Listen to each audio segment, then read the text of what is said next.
फिर उसके बाद 1950 में जब देश का बंटवारा हो गया, 30-40 लाख हिंदू मुसलमान मार दिया गया। नेहरू को सत्ता मिल गई, जिन्ना को सत्ता मिल गई, लोग अपने अपने खुशी में झूमने लगे। लेकिन जब देश का बंटवारा हुआ, देश के बंटवारा होने के बाद तब गांधी जी रोए। गांधी जी ने कहा, यार आज मेरा बेटा अगर सुभाष यहाँ पर होता तो आज हमारे देश का बंटवारा नहीं होता, आज ये हस्त्र नहीं होता। गांधी जी ने नेहरू को एक अल्टीमेटम दिया कि वर्धा में मीटिंग करने के लिए कि आप कोई मीटिंग करनी। अब उस मीटिंग के हालात स्थिति को देखते हुए उन्होंने, गांधी जी ने यह निर्णय लिया कि नेहरू को हटा करके प्रधानमंत्री किसी दूसरे को बनाया जाएगा और ये सारी स्थिति की जाएगी। कई ऐसे मामले थे जो बहुत बड़ा मामला हुआ, लेकिन गांधी जी को भी समय उस मीटिंग के पहुंचने के पहले उनको मार दिया गया। उसी रात में उनको वहां ट्रेन से निकलना था वर्धा, लेकिन गांधी जी को मार दिया गया। तो ये क्रम चला। गांधी जी के मर जाने के बाद 48 में गांधी जी जब मार दिए गए तो रास्ता एक अलग क्लियर हो गया और इधर सुभाष बाबू अपने काम में लगे रहे। ये नहीं कि कभी छुपे नहीं, कि वो कभी छुप गए। हाँ, एक सन्यासी के रूप में जगह जगह देखे गए, विदेशों में भी देखे गए और लोगों ने उनका लोहा माना। लेकिन आज क्या ये हालात, क्या परिस्थिति बनती चली गई। लोग कहते हैं कि इतना वीर, इतना महान योद्धा इस तरीके से छुप करके नहीं बैठ सकता। ये सत्य है कि एक ऐसा वीर व्यक्ति, एक इतना महान योद्धा जिसने हमेशा देश को ही अपना सब कुछ माना हो, एक एक सांस अपने देश के लिए जी रहा हो, वो इस तरीके से छुप करके कैसे बैठ जाएगा। लेकिन भारत ये ऋषि मुनियों का देश है, ये संत महात्माओं का देश है। जब कोई महात्मा बन जाता है, वैरागी बन जाता है, तो उसके अंदर एक आत्मज्ञान हो जाता है, आत्म प्रकाश हो जाता है कि अब हमें क्या करना चाहिए। कि द्वितीय विश्व युद्ध की लड़ाई तो अधूरी रह गई, लेकिन उस समय भी उन्होंने कहा था कि ये हमारी हार नहीं, हमें एक लड़ाई और कंधे से कंधा मिला करके लड़ना है। वो तीसरा विश्व युद्ध होगा, तीसरा विश्व युद्ध होकर के रहेगा और तीसरे विश्व युद्ध की चरम सीमा पर हम आएंगे और कंधे से कंधा लगा करके ये लड़ाई को लड़ेंगे। तो उसके इंतजार में नहीं, जब भी भारत में मुसीबतें आई, परेशानियां आई, तब उन्होंने आगे बढ़ करके मुकाबला किया। ये मैंने अपने आंखों से भी देखा है। जब कारगिल का युद्ध हो रहा था तो उस समय मिलिट्री के बड़े बड़े अधिकारी, कर्नल, जनरल, वैसे अधिकारी आते थे और एक मुजैना आश्रम पर सम्राट जी की कुटिया में बड़ा बड़ा बंडल कागज का होता था, उसके अंदर डाल देते थे और बड़े जोर से रोते हुए, और उस समय माननीय प्रधानमंत्री वाजपेयी जी को अपशब्दों का प्रयोग करते थे, कहते थे कि हमें उनका आदेश नहीं चाहिए, हम तो आपके आदेश की प्रतीक्षा कर रहे हैं। या हम लोगों ने अपनी आंखों से देखा है। फिर वो संत सम्राट जी बात करते थे, बात करने के बाद दुभाषी के माध्यम से फिर समझाते थे उनको। तीसरी बार जब वो लोग आए तो उन्होंने कहा कि चलिए फला पहाड़ी पर इतने बजे हम मिलेंगे और वहां उसकी कार्य योजना तैयार की जाएगी, वहां उसकी व्यवस्था की जाएगी। ये हम लोगों के सामने की बात है। और उसके बाद उस कारगिल की लड़ाई को बड़ी आसानी के साथ हमारे सैनिकों ने जीत लिया। तो भारत पाकिस्तान का युद्ध जब लाल बहादुर शास्त्री जी के रिजम में हुआ तो भी उन्होंने उसमें छोटे छोटे हथगोले दे करके उसको किया। तो इस तरीके से चाइना के युद्ध में भी उन्होंने मदद किया, कब नहीं किया। तो बड़ी एक राष्ट्रभक्त व्यक्ति, लेकिन उसके बदले में हमारे देश के अगर लाल बहादुर शास्त्री ने नेताजी को लाने का प्रयास किया, नेताजी के रास्ते पर चलने का प्रयास किया, उनको सम्मान के साथ लाने का प्रयास किया, तो हमारे देश के राजनेताओं ने शास्त्री जी को भी ताशकंद में मरवा दिया, ताशकंद में मरवा दिया। शास्त्री जी की वहां से लाश आई। ये बड़े दुख की बात है। तो सत्ता के लिए लोग बड़े बड़े लोगों की कुर्बानियों को भी ले लिया, लेकिन नेताजी को सामने नहीं आने दिया। 30 वर्षों से तो हमारा अनुभव है कि 30 वर्षों से अपने लोगों ने जिस आंदोलन की गति दिया, जिस रास्ते को तय किया, वो रास्ता देखा और उस रास्ते पर यह देखा, संत महात्माओं का सानिध्य भी देखा और उनके कार्यों की योजनाओं को भी समझा और रास्ते को तय करने का एक मार्ग भी देखा। लेकिन उसमें भी बड़े बड़े लोग क्या क्या करने लगे। देश की राजनीतिक में जिनको आज हम संसद विधानसभाओं में भेजते हैं, इनके अंदर राष्ट्र प्रेम की भावना नहीं है। अगर कोई कहे इनके अंदर राष्ट्र प्रेम की भावना है, दो भावनाएं इनके अंदर प्रचुर मात्रा में है। देश की अकूत संपदा को लूटना और विदेश खजानों में भरना, और दूसरा भारतवर्ष में हमारी सत्ता बनी रहे, सत्ता हमारी कभी न जाए। यही दो भावनाएं 30 वर्षों में जो हिंदुस्तान के राजनेताओं के अंदर हमने देखा है, पाया है, यही है और कुछ नहीं है। नेताजी के मामले में तमाम संगठन तमाम तरीके से आवाज उठाते रहे, आवाज लगाते रहे, मांग करते रहे, लेकिन कभी भी हमारी सरकारों ने कोई विचार नहीं किया। काफी बड़ा आंदोलन करने के बाद ये देखा कि माननीय अटल बिहारी वाजपेयी जी ने एक जांच आयोग कमीशन का और गठन कर दिया। जब वो जांच आयोग कमीशन का गठन कर दिया, गठन हो जाने के बाद फिर वो रास्ता एक तय। लेकिन जब ये सपोर्ट मांगने लगी, सहयोग मांगने लगी, जांच आयोग कमीशन सपोर्ट मांगने लगा कि आप मेरी मदद करिए, तो अब ये सरकार हाथ खड़ा कर देती थी।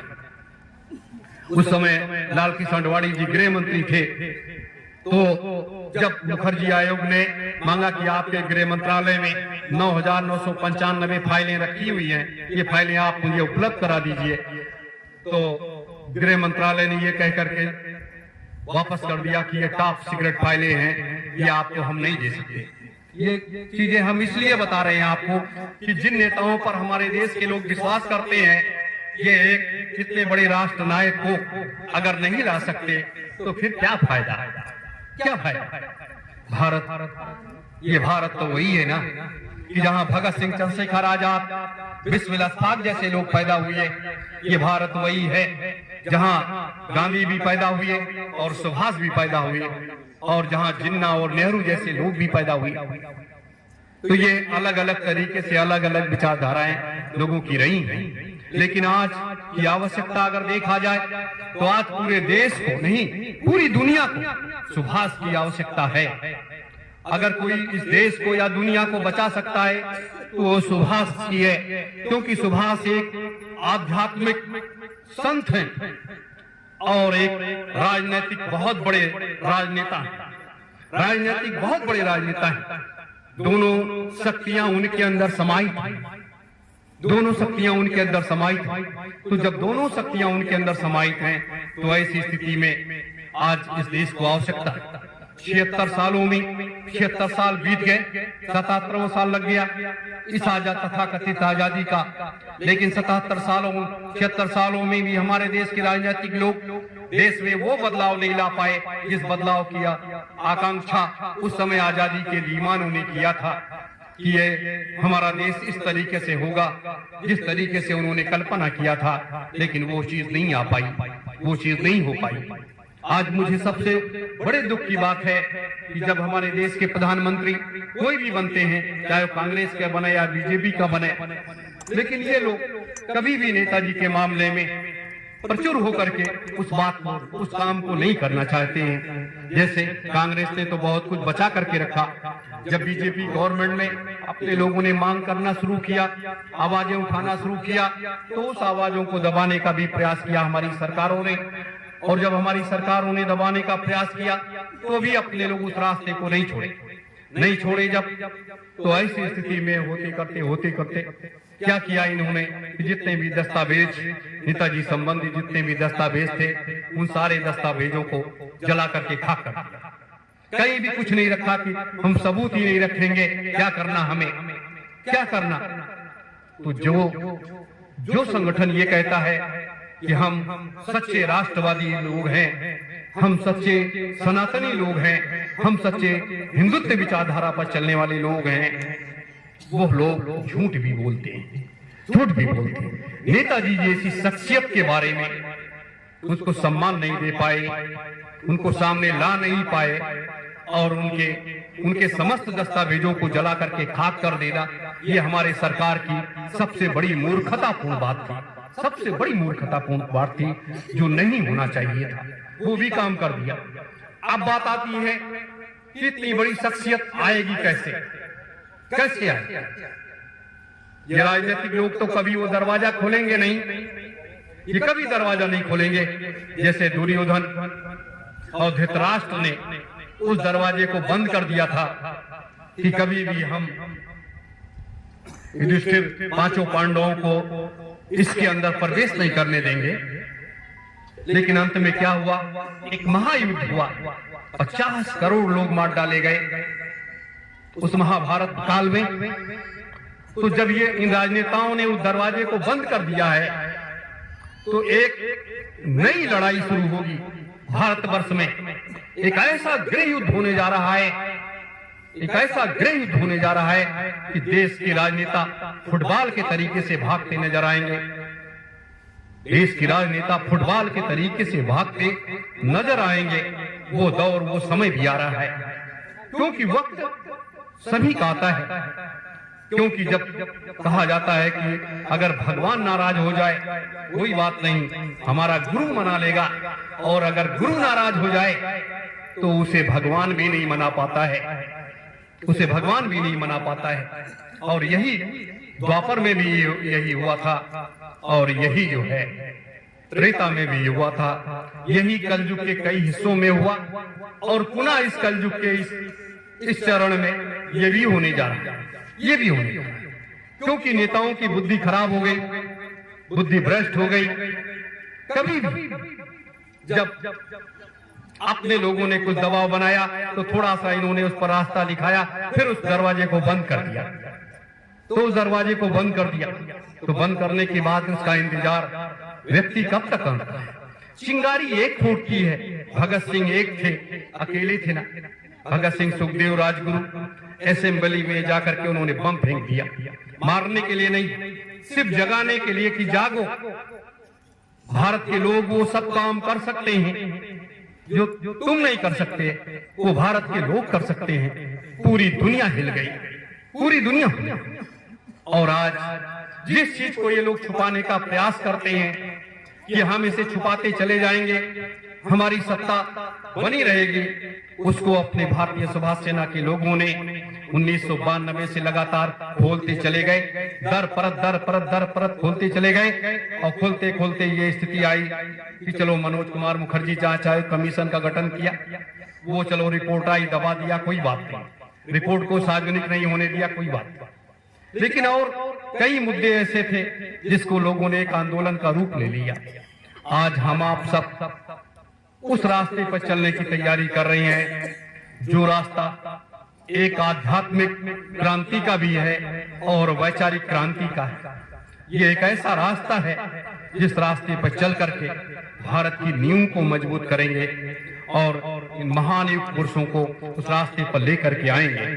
इसीलिए भारतीय सुभाष सेना ने एक मजबूत संकल्प लिया है कि नेताजी सुभाष चंद्र बोस रेजिमेंट का गठन किया जाएगा। नेताजी सुभाष चंद्र बोस रेजिमेंट का गठन किया जाएगा और 5 लाख सुभाष रेजिमेंट में सैनिकों की भर्ती किया जाएगा। 5 लाख सुभाष सैनिकों की रेजिमेंट में भर्ती किया जाएगा।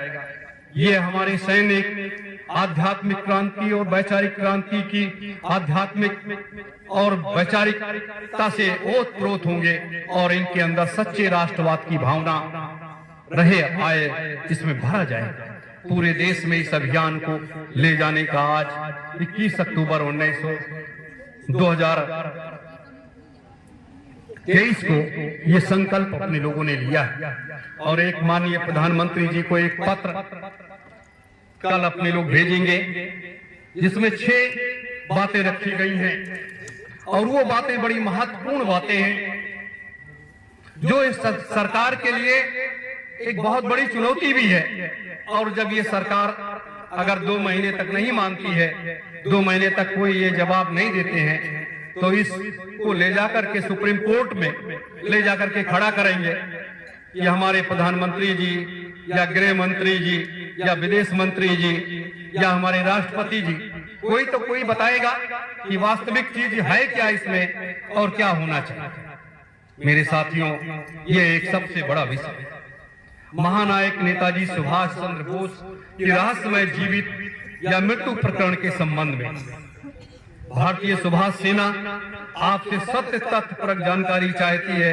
आग्रह है कि हमें आप निम्नलिखित जानकारियां उपलब्ध कराएंगे, सत्य सामने लाएंगे।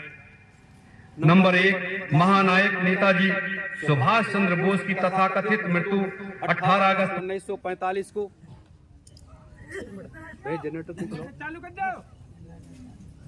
18 अगस्त 1945 को कहां पर हुई, किस देश में हुई तथा कथित हवाई जहाज दुर्घटना में कितने लोगों की मृत्यु हुई, किस डॉक्टर ने उन्हें मृत घोषित किया, डॉक्टर का पूरा पता व संबंधित कागजात उपलब्ध कराएं।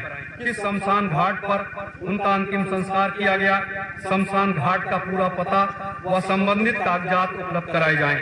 नंबर 2, महानायक नेताजी सुभाष चंद्र बोस का अंतिम संस्कार किस तारीख को किया गया, किस जगह किया गया, किस देश में किया गया, किस व्यक्ति ने नेताजी को मुखाग्नि दी, कितने देशों के राष्ट्रीय अध्यक्ष अंतिम संस्कार में शामिल हुए, कितने गणमान्य व्यक्तियों ने अंतिम संस्कार में हिस्सा लिया। सभी व्यक्तियों की पूर्ण पते सहित सारी जानकारियां उपलब्ध कराएं। ये जानकारी भी उपलब्ध कराएं कि उनमें से कितने व्यक्ति वर्तमान समय में जीवित हैं। यदि नेताजी का उपरोक्त घटना में मृत्यु हो गई थी तो इस महानायक के पार्थिव शरीर को भारत लाकर राजकीय सम्मान के साथ अंतिम संस्कार क्यों नहीं किया गया। नेताजी कई राष्ट्रों से मान्यता प्राप्त आजाद हिंद सरकार के राष्ट्रीय अध्यक्ष से राजकीय सम्मान के साथ अंतिम संस्कार क्यों नहीं किया गया, उनकी इतनी अवहेलना क्यों की गई। नंबर 3, महानायक नेताजी सुभाष चंद्र बोस की अस्थियां वर्तमान में कहां पर हैं, उन अस्थियों को भारत क्यों नहीं लाया गया, उन अस्थियों का डीएनए टेस्ट क्यों नहीं कराया गया। क्या इसके पीछे कोई राजनीतिक साजिश है?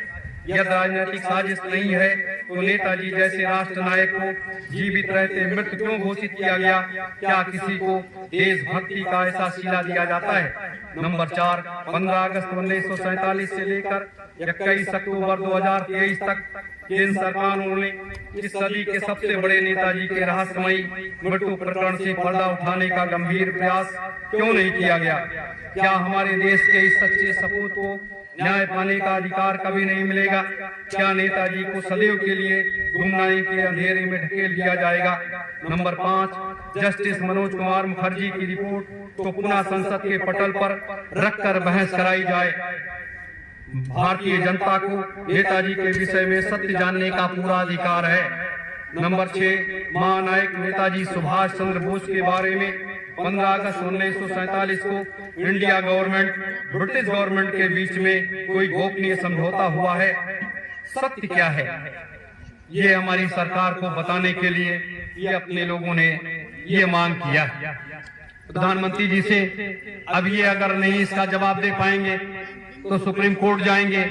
सुप्रीम कोर्ट इसके बारे में क्या करता है ये उसका विषय है। लेकिन इतना सत्य है कि 76 साल तथाकथित आजादी के बीत गए, उसके बाद भी हमारे देश के राजनेताओं ने दो चीजें नहीं जानने दिया देश की जनता को। दो चीजें जानने ही नहीं दिया। एक 14-15 अगस्त 1947 को ब्रिटिश गवर्नमेंट और इंडिया गवर्नमेंट के बीच में जो गुप्त समझौता हुआ है, जिसे हम 911 समझौते के रूप में जानते हैं, उन 911 समझौते को आज तक लागू है, लेकिन उसको जानने नहीं दिया गया। भारत की आम जनता को जानने नहीं दिया गया। और दूसरा, नेताजी सुभाष चंद्र बोस के बारे में जो गुप्त समझौता हुआ है उसको भी जानने नहीं दिया गया और ना नेताजी को लाने का प्रयास किया गया। ये क्रम अनवरत चलता रहा। आज भारतवर्ष में कई जगह आजाद हिंद सरकार का स्थापना दिवस मनाया जा रहा है। किसी ने संसद बना लिया, कोई कर्नाटक में बनाया, बहुत बड़ी संसद बनाया, किसी ने उड़ीसा में संसद बनाया, कोई कहीं बनाया कि एक दिन नेताजी आएंगे और इसी पार्लियामेंट में बैठ करके आगे की कार्रवाई आगे बढ़ाएंगे। ये भावनाएं लोगों के अंदर नेताजी के प्रति एक अटूट आस्था, एक विश्वास रहा है। लेकिन हमारे देश के राजनीतिज्ञों ने इस आस्था विश्वास को तोड़ने के लिए, सत्ता को प्राप्त करने के लिए जाति आधारित राजनीति करके देश को गुमराह करने का प्रयास किया है। चाहे वो कांग्रेस हो, चाहे वो भारतीय जनता पार्टी हो, कोई धर्म आधारित राजनीति करना चाहता है, कोई जाति आधारित राजनीति करना चाहता है। धर्म आधारित राजनीति और जाति आधारित राजनीति के पक्षधर कभी भी नेताजी सुभाष चंद्र बोस नहीं थे, कभी भी नहीं थे। उनके अंदर समभाव की स्थिति थी, उनके अंदर राष्ट्र प्रेम की भावना रही है, और राष्ट्र प्रेम की भावना होने के कारण, अपनी भारत माता से अगाध प्रेम होने के कारण वो इतने बड़े संत बन गए। इस लड़ाई को जीतने के लिए इतने बड़े संत बन गए, और जब संत बन जाने के बाद आत्मज्ञान, आत्म प्रकाश हो गया, तो वो लड़ाई तो और आसान हो ही जाती है, और आसान हो जाती है। तो ये लड़ाई का क्रम जो उन्होंने अलग अलग रास्तों से, अलग अलग जगहों से छेड़ा है, वो एक बहुत बड़ी बात है, एक बहुत बड़ा रास्ता है। आज हम आप सबका भी कर्तव्य है कि हम आप सब भी इस लड़ाई के सहयोगी बने और एक नए भारत वर्ष की कल्पना करें। इसीलिए अपने लोगों ने एक नारा दिया कि नेताजी सुभाष चंद्र बोस के लोकतंत्र को लाओ और एक नया भारत वर्ष बनाओ। नेताजी सुभाष चंद्र बोस के लोकतंत्र को लाने की बात हम लोगों ने क्यों किया? गांधी के लोकतंत्र को पीछे ले जाने की बात क्यों किया? कि गांधी का लोकतंत्र जो है वो 76 वर्षों में फेल हो गया। 76 वर्षों में न गरीबी हटा पाया, न भुखमरी हटा पाया, न शिक्षा को दूर कर पाया, न भ्रष्टाचार को दूर कर पाया, न कत्लेआम को रोक पाया, किसी प्रकार का कोई उतना बड़ा वो नहीं कर पाया। भारत और कर्जदार बना दिया। हमारे देश के राजनेताओं ने भारत को कर्जे में डुबो दिया और गरीबी अमीरी का भेद पैदा करते करते चले गए। आज इसीलिए गांधी जी का ये लोकतंत्र फेल हो गया, गांधी जी का लोकतंत्र फेल हो गया। आज इस देश को सच्चे अर्थों में नेताजी सुभाष चंद्र बोस के लोकतंत्र की आवश्यकता है। आजाद हिंद सरकार के स्थापना दिवस के इस शुभ अवसर पर आज हम लोग घोषणा करते हैं कि नेताजी सुभाष चंद्र बोस के लोकतंत्र को स्थापित करके रहेंगे और इस भारत की बिगड़ी हुई व्यवस्था को सुधार करके एक नए भारत वर्ष की परिकल्पना को साकार करेंगे, एक नया भारत वर्ष बनाएंगे। इसलिए कि नया भारत वर्ष बनाएंगे कि ये देख लिया कि अपने देश के राजनेताओं ने 76 सालों में क्या किया, कितना अच्छा किया, कितना बुरा किया, क्या किया। तो ऐसी स्थिति में इनको हम जाने का समय अपने लोगों को निश्चित करना पड़ेगा। इनको अब वापस इनके घरों को भेजना पड़ेगा और नेताजी सुभाष चंद्र बोस के लोकतंत्र को लाना पड़ेगा। क्योंकि गांधी के लोकतंत्र में तो इन्होंने खूब मजे मारे, खूब लूट घसोट किया, देश की अकूत संपदा को लूट करके विदेशी बैंकों के खजानों को भर दिया। देश की अकूत संपदा को लूट करके विदेशी बैंकों के खजानों को भर दिया। हमारे देश के राजनेताओं ने अपने घरों में अपने खजानों को भर लिया, अपने नाते रिश्तेदारों के घरों में भर दिया, बैंकों में भर दिया, सब जगह खजाने को भर दिया।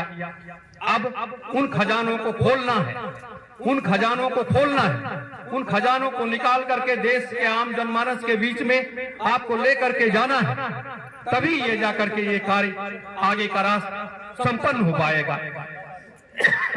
क्योंकि अगर यही लोग सत्ता में बने रहे तो एक समय वो भी आएगा कि देश को ये लोग बेच देंगे।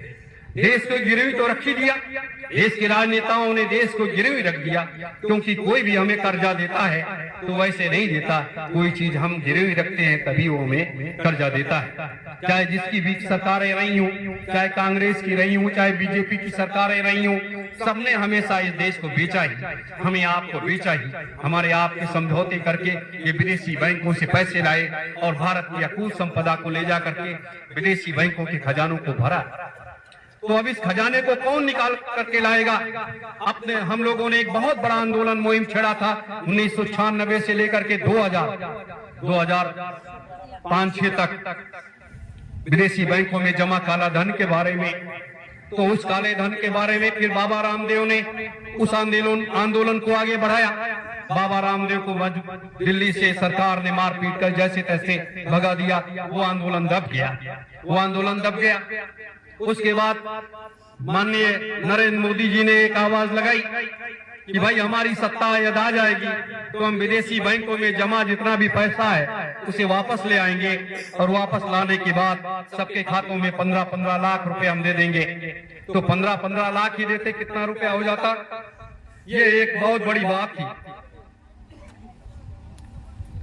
मेरे साथियों। तो कितना पैसा हो जाता आप बताइए, कितना पैसा? अपने लोगों का आंकड़ा वन नहीं है, 2002 का रहा है कि 44 संख रुपए। संत सम्राट जी ने बताया कि भारत की अकूत संपदा 44 संख रुपए विदेशी बैंकों के खजानों में भरा पड़ा। वो किसी का नेपाल में, किसी का अमेरिका में, किसी का ब्रिटेन में, किसी का स्विट्जरलैंड में, किसी का कहीं। अगर उसे ले आया जाए, 44 संख रुपए ही ले आए जाए, तो एक भारत की 2 अरब के ऊपर की आबादी मान करके कैलकुलेट करोगे आप, लगभग 3 करोड़ रुपया एक व्यक्ति को मिल जाएगा। और जब 3 करोड़ रुपया एक व्यक्ति को मिल जाएगा तो भारतवर्ष का व्यक्ति गरीब कहाँ रह गया? गरीब तो हमारे देश के राजनेताओं ने बनाया है। हम आप सबको, भारत के लोगों को गरीब बनाने का काम अगर किसी ने किया है तो देश के राजनेताओं ने काम किया है, और किसी ने भारत के लोगों को गरीब नहीं बनाया है मेरे साथियों। इसीलिए अपने लोगों को जगना होगा और लोगों को जगाना होगा। ये आवाज आज 21 अक्टूबर 2023 की है। ये आवाज रुकेगी नहीं। आज से अपने लोग आध्यात्मिक परिक्षेत्र को चीरते हुए और राजनीतिक परिवेश में उसमें अपने को समाहित करेंगे, क्योंकि धर्म नीति और राजनीति दोनों की शिक्षा से परिपक्व होकर के और भारतवर्ष को एक दिशा देने के लिए अपने लोग आगे बढ़ रहे हैं। आप बताइए, लोग कहते हैं कि बीजेपी की गवर्नमेंट आ गई, कांग्रेस की आई, लोग संपन्न हो गए। आज भी 2,11,000 करोड़ रुपए 2,11,000 करोड़ रुपए विदेशी कर्जदार भारत है। तो यह इतना बड़ा कर्जा ये क्यों लेकर के चले आए? किस लिए लेकर के चले आए? क्या जरूरत थी? यहाँ तो सारी खनिज संपदा भरी पड़ी है। खनिज संपदा भारत में भरी पड़ी है। वो संपदा का प्रयोग हमारे देश के राजनीतिक लोगों ने क्यों नहीं किया? वो कहां चला गया? सोना चांदी हीरा जवाहरात पन्ने पोखराज वो कहां चले गए? कोयले की खदानें, तांबा पीतल सबकी सारी खदानें हमारे देश में, ये सब कहां जा रहा है? कहां ये लेकर के जा रहे हैं? कौन लेकर के जा रहा है?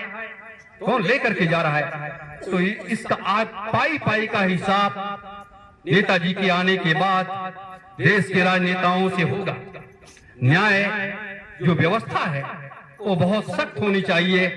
वो शासन हमेशा डंडे के बल से चलता है। इसीलिए नेताजी ने कहा था, जब हमारा भारत वर्ष आजाद हो जाएगा तो हम 20 वर्ष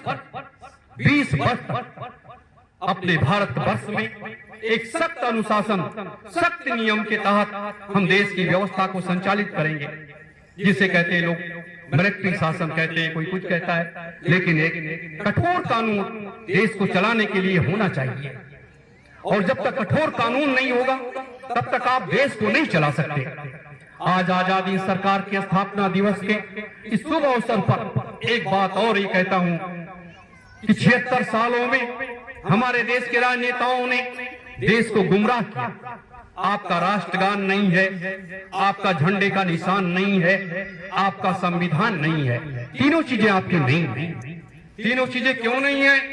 राष्ट्रगान 1911 में जब जाज पंचम आया था, उसके स्वागत में रविंद्रनाथ टैगोर ने जनगण मन अधिनायक जय हे भारत भाग्य विधाता, पंजाब सिंध गुजरात मराठा द्राविड़ उत्कल बंगा, ये गीत उसके स्वागत में रविंद्रनाथ टैगोर जी ने गाया था जब भारत पूर्ण रूप से गुलाम था। ये नंबर 1 गुलामी का प्रतीक, नंबर 2 आजादी की लड़ाई चरखे से लड़ी गई। आजादी की लड़ाई हमने चरखे से लड़ी। चरखा, उसको मान्यता क्यों नहीं दिया गया? ठीक है, अगर आप चक्र लेकर के आए तो चक्र में ये तीलियां 24 तीलियों क्यों आई? 32 तीलियां आपने क्यों नहीं स्थापित किया?